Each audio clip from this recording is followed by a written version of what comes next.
সবাই বলে চপ সিঙ্গারার ভিতরে আলু কিভাবে ঢুকে, দেখো মিষ্টির ভিতরে কিভাবে চাঁচি ঢুকানো হচ্ছে। একদম সব থেকে ইজি রেসিপি আর সলিড রেসিপি। দুধটা গরম হতে দিয়েছি, এটাকে এখন ছানা ফাটাবো দুধটা থেকে। দেখো দুধটা একদম ছিটে গেলছে।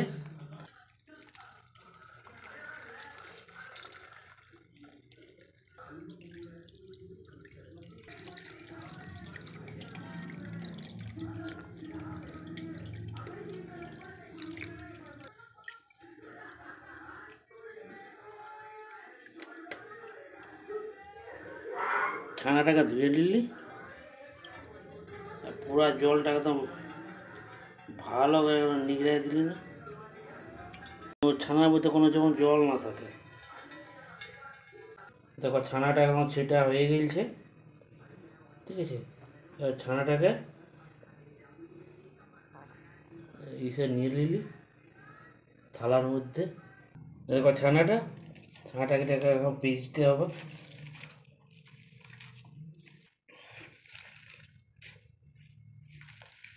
পুরো একদম ভালো করে পিঁজে নিতে হবে।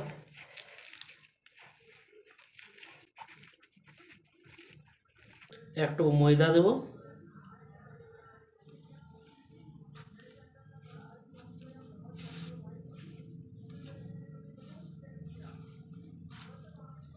বেশি না, হালকা পরিমাণ ময়দা দিলে যাতে চিটটা একটু ভালো হয়।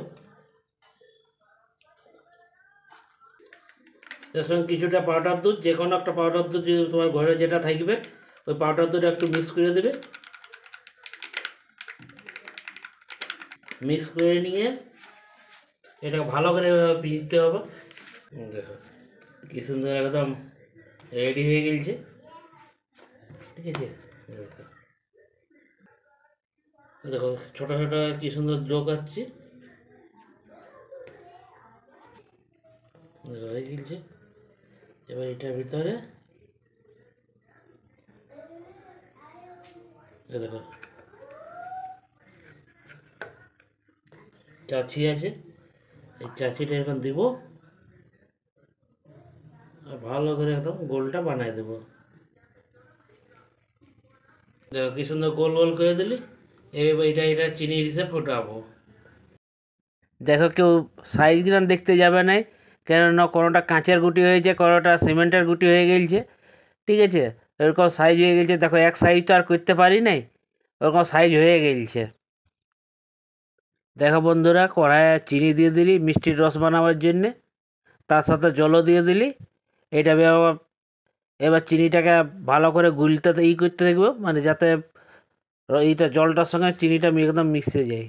তার সাথে কটা এলাচ দিয়ে দিচ্ছি যাতে টেস্টটা একটু ভালো হয়। যতক্ষণ না চিনিটা না গলে ততক্ষণ সবাই লাইটতে থাকবে একটুকু, ঠিক আছে। দেখো আস্তে আস্তে চিনিটা দেখো উঠায়ও নিচ্ছে কিছুটা চিনির রসটা, কেননা মিষ্টিটা এখানে দেওয়ার পর মিষ্টি আবার তারপর চিনির রসটা দিয়ে আবার ডুবে রাখবো। দেখতে থাকে এবার কাঁচের গুটি আর সিমেন্টের গুটিগুলো চিনির রসটা দিয়ে দিচ্ছি, ঠিক আছে। কিছুক্ষণ এটাকে ফুটতে দেবো একদম হালকা আঁচে, মোটামুটি আধা ঘন্টা থেকে 15 ঘন্টা মতন একে সিদ্ধ হতে দেবে। সুন্দর ফুলে গেছে একদম, খুব বড় বড় সাইজ, ঠিক আছে।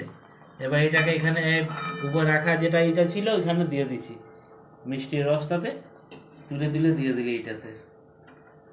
ফাইনালি রসগোল্লা দেখো একদম কমপ্লিট হয়ে গেছে।